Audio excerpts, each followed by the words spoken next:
안녕하세요. 인문TV 이노나입니다.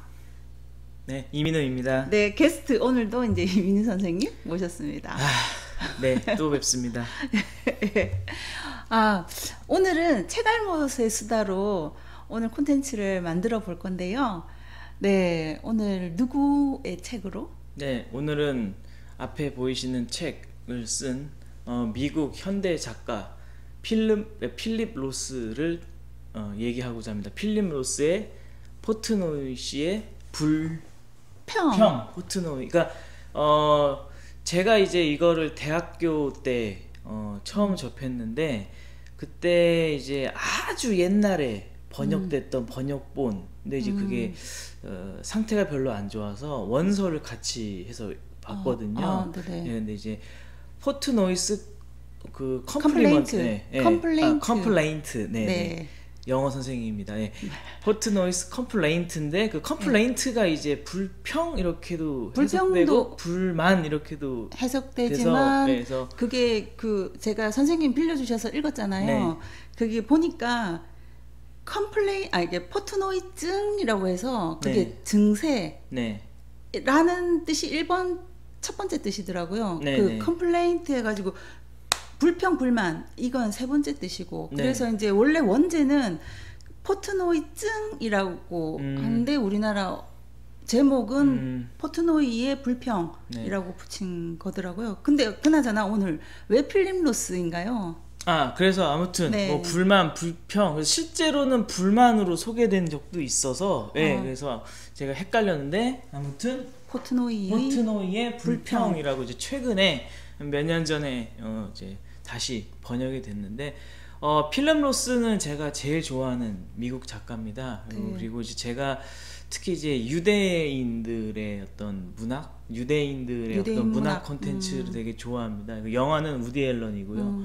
문학은 저기 네. 이민우 선생님이 선물로 가지고 온 겁니다. 그래서 유대인들이 그 이야기하는 이런 문화 콘텐츠, 이게 되게 이제 재미있는 지점이 있는데, 그건 제가 이따가 말씀드리고요. 그래서 유대 작가들을 제가 되게 좋아합니다. 근데 이제 이 필립 로스를 제가 제일 좋아하고요. 네. 5월 22일이 필립 로스 돌아가신 날입니다. 네, 내일이죠. 네. 그래서 5월 22일을 이제 기리면서 제가 기일을 이제 맞아. 아주 사신 방송입니다. 그래서 네. 제가 좋아하는 이 필립 로스를 이제 추모하면서 필립 로스의 포트노이의 불평을 이야기를 해보면서 필립 로스 작가 이야기를 한번 간단하게나마 또 이야기를 하려고 제가 대표님께 부득부득 우겼습니다. 네. 필립 로스는 미국 4대 현대 작가 중에 한 명이라고도 흔히들 이렇게 3대, 4대 이렇게 붙이는 거 이제 좋아하는데, 보통 그렇게 불리는 작가고요. 노벨 문학상을 매년 탈 거다라고 언급이 됐지만 끝내 노벨 문학상은 수상하지 못하시고 돌아가셨습니다. 네. 하지만 굉장히 이제 사실 우리나라에서는 아직 조금 덜 알려진 감이 없지 않아 있는데요. 미국에서는 뭐 미국 영문학도들이나 미국에서 이제 글을 쓰는 작가 지망생들은 한 번씩은 꼭 거치는 이런 작가로 미국에서는 4대 작가라고 불리니까요. 그래서 지난 시간에 저희가 다뤘던 코백 메카시와 함께 그 4대 작가에 들고, 사실은 이 작가 아까도 이제 잠깐 좀 건방지게 말씀드렸지만은 상대적으로 좀 덜 알려진 작가지만, 그래도 작품 하나는 좀 그나마 우리에게는 좀 익숙한 게 미국의 목가가 이 작가 작품입니다. 그 영화로도 이제 나왔었죠. 그래서 그 영화로도 나왔던 미국의 목가가 이제 80년대에 나왔고요. 80년대가 정확하지 않아요. 자막으로 처리하겠습니다. 미국의 목가 2000년대 아니에요? 영화가 2000년대 아닌가요? 아닌가요? 죄송합니다. 디테일이 좀 떨어집니다. 아무튼 자막으로 처리해드리겠습니다. 그래서 그 미국의 목가가 좀 그 이후에 좀 많이 텀이 있어서 나왔지만은 그 사이에 미국의 어떤 현대 문학에 큰 영향을 미친 작가고요. 그래서 이 포트노이가 사실상 그 초년작이라고 할 수 있으면서도 보통 필름 로스를 이야기할 때 뭐 1기, 2기, 3기 할 때 거의 초반부를 얘기하면서 사실은 이제 작가들이 뭐 저는 잘 모르겠습니다. 소설을 안 쓰고 아직 어려서 그런지 모르겠습니다만 연차가 쌓이고 쓰다 보면은 조금 그 본인의 어떤 날것에 이런 걸 좀 많이 좀 뭐 퇴색한다는 표현은 그렇지만은 좀 약간 둥글둥글해지는 게 좀 있잖아요. 네, 그래서 그렇죠. 이제 아무래도 원숙해지는 맛은 있지만 좀 작가가 가지고 있는 날것의 힘 조금 격하게 얘기하면 약간 또라이 같은 면은 조금 자연적으로 나이가 먹으니까 그래서 이 작가의 진짜 좀 생맛 이 작가의 진짜 어떤 모습을 보려면 초년작이 좀 그 작가의 성격을 잘 규정짓는 이런 걸 텐데 이 작품이 바로 필름 로스라는 작가의 정말 날것을 느낄 수 있는 작품이기도 합니다. 이 작품으로 바로 들어가 보도록 하죠. 네. 포트노이의 불평. 네, 사실은 좀 말하기 조금 거시기 합니다. 이거 내용은 얘기는 할 수가 없어요. 네, 없습니다. 그냥 제가 이렇게 요약을 하자면 제가 다 읽었거든요, 끝까지. 그 포트노이라는 엘릭젠더 포트노이가 유대인인데 어렸을 때부터 엄격한 그 부모님 하에서 엄격한 교육을 받아왔어요. 근데 이제 성적으로 그 억압받으면서 살아왔던 게 그게 성적으로 폭발을 한 거예요. 쉽게 얘기해서 포트노이라는 사람의 그냥 성적 이야기입니다. 처음부터 끝까지 그냥 성적 판타지이자 성적 자기 뭐 고백 처음부터 끝까지 그런 내용입니다. 근데 이제 그게 이기보다 그렇게 함으로써 어렸을 때 받았던 교육과 배치되는 것에 대한 죄책감, 죄책감으로 인한 자기 혼란, 이게 나는 무엇인가, 어떻게 살아야 할 것인가, 내가 이렇게 했던 것들은 무엇 때문에 기인을 했던 것인가에 대한 토로, 정신과 의사 앞에서 하는 토로거든요. 이게 정말 제가 대단했던 게 한 사람이 얘기하는 거예요.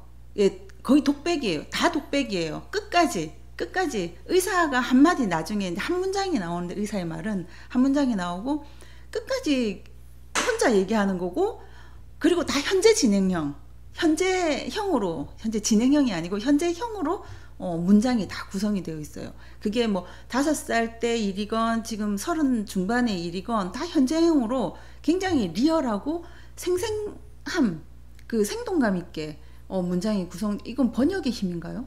네, 아무래도 번역의 힘도 있겠죠. 원문을 안 읽어봐서 못 읽어봐서 읽어도 모르겠지만 아무튼 그 번역의 힘이겠죠. 정말 멋졌어요. 제가 이렇게 물론 내용은 이제 성적 편력 그런 고백이기 때문에 그 내용은 다 말씀드리기 좀 그냥 민망합니다. 수위가 좀 많이 세죠.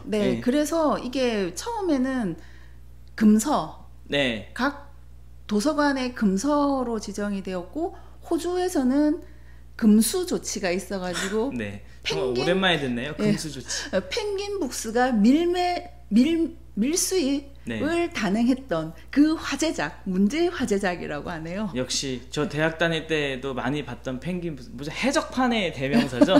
해적 펭귄 하면은 이제 뭔가 부정적인 이미지가 생기는 해적판의 대명사 펭귄 북스. 진짜 문제작입니다. 내용도 문제작이고. 그 안에서 제가 이제 약간 메모를 한 게 있는데 사실은 이 작품이 사건이랄 것도 없고요. 그냥 독백인데 이게 되게 그렇게 뭐 단편도 아니거든요. 이 정도 400페이지 정도. 이 정도 되는 게 그냥 처음부터 끝까지 그냥 자신의 그냥 그 섹스 라이프도 아닙니다. 심지어 섹스 라이프도 아니고 그냥 환상도 많아요. 그냥 본인의 뭐 이런 여자친구와 또 아내와 어떻게 성생활을 하냐는 내용도 아니고요. 그냥 어떤 남자의 그냥 성적 약간 어떻게 판타지? 보면 판타지이자 일그러진 욕망이자 그래서 네. 굉장히 좀 거북하고 좀 수위가 센 내용으로 다 채워져 있어서 이게 굉장히 처음 볼 때는 혼란스럽고 아마 불쾌함을 느끼실 수도 있을 것 같아요. 그리고 이제 저는 그게 그 뭐랄까 굳이 내가 왜 이걸 봐야 되지? 네, 맞습니다. 이런 디테일한 묘사를 네네네. 남자도 아닌 여자가 왜 내가 읽어야지? 별로 궁금하지도 않는데 그런 생각도 했거든요. 네. 그런데 이제 그런 내용을 떠나서 이 사람이 이제 갖고 있는 네. 갈등, 네. 정신적인 갈등. 여기 이제 네, 메모하신 네. 게 그런 내용이죠. 네, 그 뭐 모욕의 냄새, 그리고 직유의 힘. 직유의 힘은 그 펌킨이라고 부르는 여자친구네 네. 집에 추수감사절을 같이 지내러 갔었는데 네. 그게 첫 번째 부모에게 대한 반항이자 독립이었어요. 늘 이제 부모한테 억압을 받으면서 그 온갖 명절은 다 집에서 지냈어야 되는데 대학 가서 첫 번째 맞은 추수감사절을 집에 안 가고 여자친구네 집에 네. 갔었는데 자고 그 다음 날 네. 일어나서 이제 뭐 여자친구의 아버지한테 안녕히 주무셨어요? 그랬더니 뭐 통나무처럼 잤어라고 이제 그 펌킨의 아버지가 얘기를 해요. 그러면 그게 이제 통나무처럼 잤어. 그냥 우리 평범한 문장이잖아요. 그거를 직위의 힘이 얼마나 강한지 보여준다라고 표현을 했더라고요. 그게 어떻게 이런 문장을 쓸까? 그리고 이제 자신의 그러한 것들이 모욕의 냄새라고 표현을 한다거나 그리고 이제 그 엄마들의 수다 있잖아요. 네. 엄마들의 수다 그리고 이제 엄마들이 막 이렇게 아이한테 막 이렇게 걱정하고 이런 것들이 모두 너무나 친절하고 너무나 이해심이 많아서 다 목을 졸라버리고 싶어요. 그 절절한 심정이 맞습니다. 예, 칭찬받는 건 좋은데 그게 간섭처럼 느껴지니까 그쵸. 다 목을 졸라. 정말 좋은 말이죠. 네. 그리고 이제 그 해너라고 그 포트노이 엘릭스의 누나가 해너인데 해너가 이제 누나임에도 불구하고 실질적으로 그 가정에서 이 주인공인 엘릭스보다 살짝 소외되는 느낌이에요. 그래가지고 이제 엘릭스가 야단을 맞을 때 해너가 벽 쪽으로 가서 기대 있었던 모양이에요. 그거를 이 필립 로스는 유순하게 벽에 삼켜지죠. 그게 원래 그 자리였던 것처럼 이라고 표현을 하더라고요. 그게 벽 쪽에 가서 그냥 붙어 있는 건데 벽에 삼켜진다라고 그치. 표현을 한 게 뺏겨 쓰고 싶을 정도로. 네. 네. 이미 베끼신 거 아닌가요? 네, 뺏겼습니다. 네. 이대로 쓸 건 아니에요. 사실은 저는 이제 유대 문학을 좋아하게 된 계기가 뭐 우디 앨런 영화를 좋아하는 것도 있지만 저는 특히 유대인들의 삶, 특히 이제 부모와 자식 간의 관계가 네. 우리 한국인들과 좀 비슷한 게 네. 많다라고 생각을 해요. 네, 맞아요. 예. 이게 저는 포트노이 불평밖에 안 읽어봤지만 그 네. 안에 나오는 부모님들의 잔소리 있잖아요. 네. 그게 어렸을 때 저희들이 실제로 네. 들었던 잔소리들이 많더라고요. 네. 그러니까 유대 문학은 일단은 뭐 좋아하시는 분들도 계시겠지만 그 뭐 유대인들의 어떤 가정에서의 모습이 한국 가정의 모습과 굉장히 비슷한 게 많고 좀 약간 배타적인 모습도 좀 네. 비슷하고 약간의 가족 이기주의적인 모습도 있고 그 유대인이 아닌 민족을 이방인이라고 네. 부르잖아요.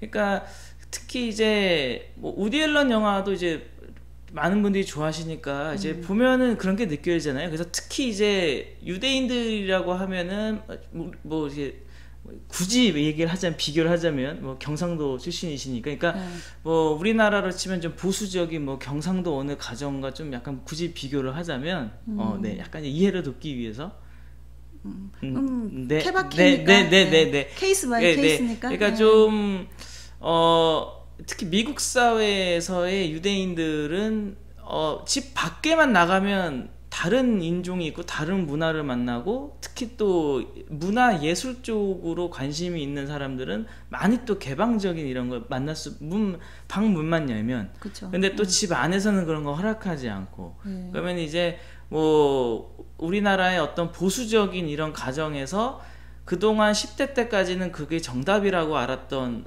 친구가 이제 대학생이 되고 성인이 돼서 바깥을 만나는 순간에 겪게 되는 뭔가 괴리감이나 혼란이나 그런 거랑 굉장히 많이 상충이 되는 것 같고요. 혹시 경상도 분들 불쾌하셨다면 죄송합니다. 예, 이해를 돕기 위해서. 네. 뭐 그건 어디나 마찬가지일 그런 텐데. 편견들이 있긴 하지만 케바케니까. 네, 근데 제가 이제 얘기 드린 건 또 그런 우리도 유태인하면 또 가지는 편견이 있지 않습니까? 그러니까 또 그런 유태인으로서의 본인이 남들이 본인을 평가할 때 어떻게 평가하는지에 대한 편견을 또 활용하면서 본인 스스로가 가지고 있는 난 유태인이지만 내가 유태인인 게 싫어. 이런 게 유대 문학에서는 좀 드러나거든요. 그러면서도 본인 그 유태인들은 코가 특징적인가 봐요. 얼굴 가운데를 뜯어내고 싶다 뭐 이런 식의 표현도 있더라고요. 코가 약간 오이 같은 그런 그런 게 좀 있죠. 그래서 이 유대인 문학이 좀 그런 면에서 한국인과 비슷하고 특히 이제 저도 그랬지만은 만약에 가족이나 아니면 친한 이런 가족 구성원들과 장래나 여자 문제나 이성 문제로 갈등이 심한 이런 개인들은 더 공감하는 지점이 있을 것 같아요. 그래서 특히 내가 속해 있는 이 가족 공동체나 이런 것에 내가 어쩔 수 없이 속해 있지만 난 이게 너무 싫어. 이런 게 이제 유대 문학에서는 좀 다 드러나거든요. 공통적으로. 그래서 뭐 아시겠지만 되게 보수적이고 유대교라는 종교 자체도 굉장히 배타적이고 하지만 문 밖에만 나가면 전혀 다른 사람들이 있는데 미국이니까. 네, 미국이고 특히 그래서 특히 이제 유대 작가들은 본인들이 또 이제 많은 콘텐츠와 많은 사람들을 만나는 직종이다 보니까 훨씬 더 그런 거에 대한 스트레스와 자기 뭐라 그럴까요? 자기를 돌아보는 이런 계기를 많이 갖는 것 같아요. 그래서 저도 이 작품을 특히 좋아하게 된 거는 같은 남자, 그러니까 이런 유대인의 어떤 모습이 우리나라의 가정과 비슷하다는 것도 있고요. 머리 좀 돌아왔는데, 네, 남자로서 공감하는 것도 있죠. 그래서 이 작품은 특히 이제 여성 독자들보다 남성 독자들이 아무래도 더 공감을 많이 할 가능성이 큰데 근데 재밌습니다. 여성 독자분들이라고 해도. 네. 근데 일단은 크게 왜요? 아니요, 그냥 재밌었어요. 네네네. 왜요? 크게 봤을 때는 우리나라 사회와 비슷한 어떤 유대 어떤 한 가족의 이야기를 통해서 정말 맞아. 그러니까 낯설게 하기를 경험하면서 동시에 이제 친숙함을 느낄 수 있는 계기가 되는데 이제 좀 작게 봤을 때 남성으로서 공감하는 면이 크거든요. 그러니까 뭐 다 그렇진 않겠지만은 많은 경우에 이제 남성들이 이제 처음 경험하는 어떤 이성은 엄마잖아요. 그쵸. 그리고 이제 독립한다라는 것 자체는 여러 가지 의미도 있지만 엄마라는 여자에서 다른 여자로 이제 옮겨타기라는 건 그렇지만 이렇게 포트노이도 보면 오이디푸스 콤플렉스가 사실 굉장히 심하거든요. 정도의 차이는 있지 남성들이면 기본적으로 어쩔 수 없이 가지는 거라고 저는 생각을 해요. 그래서 특히 이제 뭐 여자들 같은 경우는 뭐 아빠에 대한 엘렉트라 뭐 이런 것도 있긴 한데 그래도 아빠에 대해서 딸이 가지는 거와 아들이 엄마에 대해서 가지는 건 되게 다르다고 봅니다. 어쨌든 육아를 아무래도 책임지는 게 엄마고 실제로 엄마 뱃속에 있다가 나온 거기 때문에 그러니까 이제 딸들이 아빠 뱃속에 있다 나오진 않잖아요. 그리고 아빠의 젖을 먹고 자라는 건 아니니까요. 근데 그런 걸 보면은 어쨌든 아들이 엄마에 대해서 가지고 있는 그런 무의식적인 거는 그거는 부정할 수는 없을 것 같아요. 그런 면에서 이 정도의 차이는 있지만 어쨌든 엄마에 대해서 아들들이 가지고 있는 그런 뭐라 그럴까 애틋함이나 기저에 깔려 있는 뭔가 의존하고 싶고 이런 거에서 벗어나서 다른 여자를 이제 만나는 이제 그게 이제 독립이라고 볼 수 있는데 아마 이제 이방인을 만나잖아요. 이방인을 만나는 거죠. 이방인이라고 이제 표현되어지는 그 다른 민족을 만나는 게 이제 일종의 반항이면서 독립인. 그래서 어떤 엄마가 아닌 다른 여자를 만난다는 게 두려움도 분명히 있고요. 그리고 굉장히 호기심도 있고요. 또 그러면서 공포가 더 많았던 공포가 있죠. 공포가 아무래도 있죠. 이 앨릭스 포트노이 씨께서는 공포가 더 많은 것 같아요. 네, 네. 네. 공포가 더, 그리고 이제 60년대 작품이라고 보면 또 지금보다 좀 많이 옛날이니까 지금보다 또 아무래도, 그러니까 지금이야 사실 저도 학원에서 애들 가르쳐 보면 뭐 성교육도 받고 또 워낙에 이제 여러 인터넷으로 여러 경로로 사실은 이제 아이들이 좀 간접 경험을 많이 하지만 또 이제 예전엔 그렇지 않았으니까요. 그렇죠. 그래서 예전엔 더 그랬어. 하지만 뭐 단순히 이제 이게 세대 차이라는 부분은 존재하지만 지금도 분명히 그런 건 있을 겁니다. 예, 울타리를 벗어나야 된다는 건 맞고, 특히 아직까지는 남자들이 울타리를 벗어났을 때 내가 이제 책임져야 되는 자리에 또 와야 된다라는, 그러니까 이런 거죠. 그동안은 내가 그냥 단순히 이제 엄마를 여자라고 그냥 제가 표현한다면 예전에는 내가 집에 있는 여자한테 의존을 하고 뭔가 이렇게 기대는 그런 존재였다면 갑자기 어느 순간부터 다른 여자를 만나는데 이 여자가 오히려 나한테 기대는 거죠. 그게 사실은 남자한테는 그 좀 낯설기도 하고 좀 혼란스럽고 무서운 거죠. 그러니까 나도 기대고 싶은데, 예. 근데 이제 또 사회적으로는 어쨌든 또 그거는 그쵸. 남자가 아니야라는 게 있잖아요. 네, 약간의 이제 가치관들이 가치관이 좀 있죠. 있으니까. 예. 그렇고 근데 이제 그런 거를 이제 가장 직접적으로 또 가장 좀 자극적으로 그리고 가장 좀 이해하기 쉽게 이런 모든 감정들이 뭐라 그럴까, 표현된다고 해야 되나? 내가 감각적으로 받아들이는 게 섹스잖아요. 그러니까 엄마랑은 하지 못하는데 다른 여자랑은 그건 섹스를 하니까요. 그러니까 그런 성적인 것이 남자들이 결국에는 그 첫 경험이 굉장히 여러 가지 그런 무의식적인 혼란 사이에서 이거를 해결해주는 수단 중에 하나가 아닐까라는 생각을 저는 하거든요. 조심스럽게. 그러니까 제가 얘기하는 것도 장황스럽고 이게 또 모두가 또 제 얘기에 동의하지 않을 수도 있어요. 근데 이 작품이 400페이지에 걸쳐서 그 얘기만 쓰고 있습니다. 그렇기 때문에 어느 지점에서는 걸려요. 그리고 굉장히 솔직하고요. 예, 네, 예. 네, 네, 굉장히 네. 그냥 내가 왜 이걸 읽을 뒤에 이제 옹기니의 말을 네. 보면 네. 그 옹기니가 중학교 때인가 사춘기 때 네. 종로 서적에 굉장히 야한 책이 들어왔다고 네, 해서 네, 사러 네. 갔대요. 네. 그 옆에 이제 청계천에서도 네, 네. 살 수는 있지만 네, 네. 그 뭐 종로 서적에서 파는 거니까 약간의 네. 우쭐함을 가지고 사러 갔다가 그걸 막 이렇게 이걸 획득했다, 성취했다는 기쁨에 집에 가서 몰래 읽었는데 내용은 기억이 안 나더랍니다. 이렇게 직접적으로 썼는데 이렇게 안야할 수가. 네. 뭐 그런 평인데 저도 실질적으로 표현들은 굉장히 직설적인데 안야해요.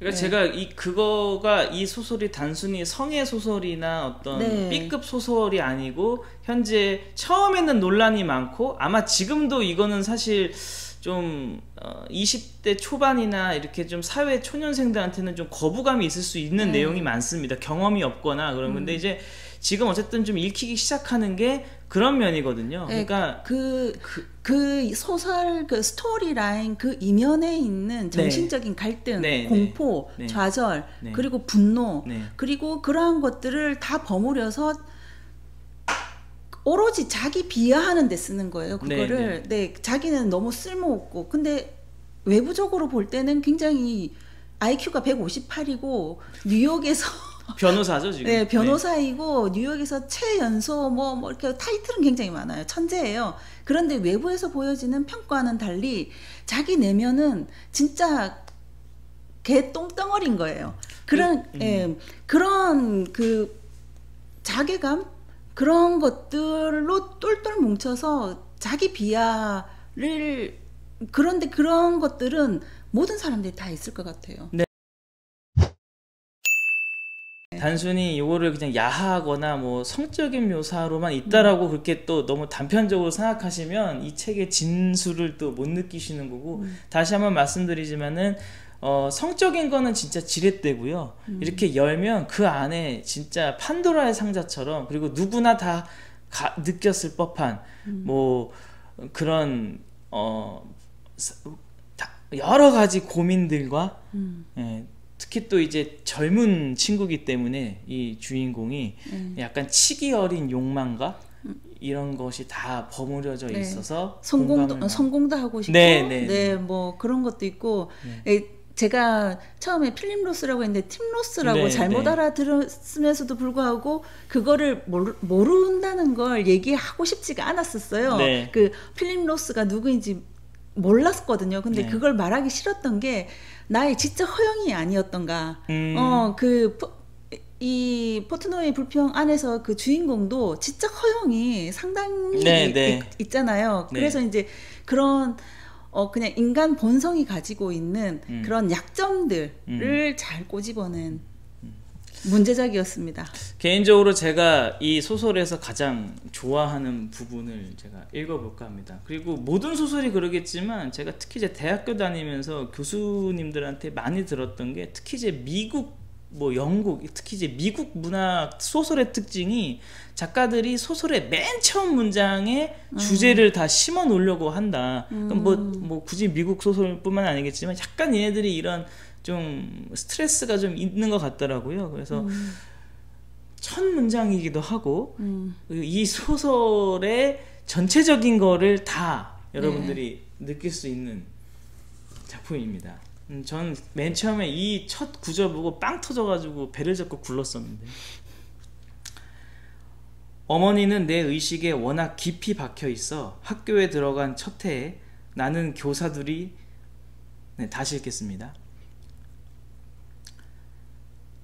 어머니는 내 의식에 워낙 깊이 박혀 있어 학교에 들어간 첫 해에 나는 교사들이 모두 변장한 어머니라고 믿었던 것 같아요. 나는 마지막 종소리가 들리자마자 냅다 집으로 달려갔습니다. 달려가는 내내 어머니가 변신을 완료하기 전에 집에 도착할 수 있을까 하는 생각을 하면서요. 하지만 어머니는 내가 도착하기 전에 어김없이 주방에 자리를 잡고 있다가 우유와 쿠키를 내놓았죠. 그런데 망상이 사라지기는커녕 이런 놀라운 변신을 할 수 있는 어머니의 힘에 대한 존경심만 강렬해졌습니다. 그 후로도 난 어머니가 변신 중인 현장을 잡으려는 노력을 절대 멈추지 않았지만 내심 그 현장을 목격하지 못한 곳에 안도하곤 했죠. 아버지와 누나는 어머니의 정체를 모르고 있을 게 뻔한데 내가 불시에 어머니의 변신 현장을 덮칠 경우에 짊어져야 할 정체 폭로의 짐은 5살짜리가 감당할 만한 게 아니었으니까요. 심지어 어머니가 학교에서 날아와 침실 창문으로 들어오거나 허공에 걸린 앞치마에서 팔다리가 하나씩 나타나는 모습을 만에 하나 보게 되면 살해당하고 말 거라는 두려움까지 느꼈던 것 같습니다. 요 한 문단이 전체를 다 설명하고 있는 거죠. 뭐 아까 말씀하셨던 오이디푸스 컴플렉스도 있으면서 처음 학교 갔었을 때 느낄 아이들의 공포감, 그러면서 가정에서 벗어난 첫 사회 경험인데 약간의 얘가 독립을 제대로 하지 못할 것 같다라는 그런 이제, 그리고 이제 엄마는 모든 걸 다 알고 있다는 걸 이렇게 얘기를 하는 것 같아요. 변장은 모든 사람들이 변장은 엄마이다. 오늘 책알못의 수다, 긴 시간 동안 필립 로스의 책으로 수다를 한번 떨어봤는데요. 저희들이 이제 문학평론가가 아니기 때문에 저희들이 한 말이 100% 맞는 말이다 할 수는 없어요. 하지만 이제 저는 그 책을 읽고 제가 느꼈던 감정, 그리고 이제 이민우 선생님께서는 직접 이렇게 읽고 느꼈던 감정을 솔직히 이제 저희들은 수다로 이제 풀어본 것이고, 만약에 이견이 있다, 이건 이런 식으로 해석될 수 있다 라고 하신다면 댓글 달아주세요. 읽어보시면 아마 처음에는 좀 놀라실 수도 있고요, 좀 불편하실 수도 있지만 재밌습니다. 그러면 다음 시간에도 더욱 유익하고 재미있는 컨텐츠로 선생님들을 찾아뵙도록 하겠습니다. 구독과 좋아요, 알림 설정, 댓글까지 저에게 힘이 됩니다. 감사합니다.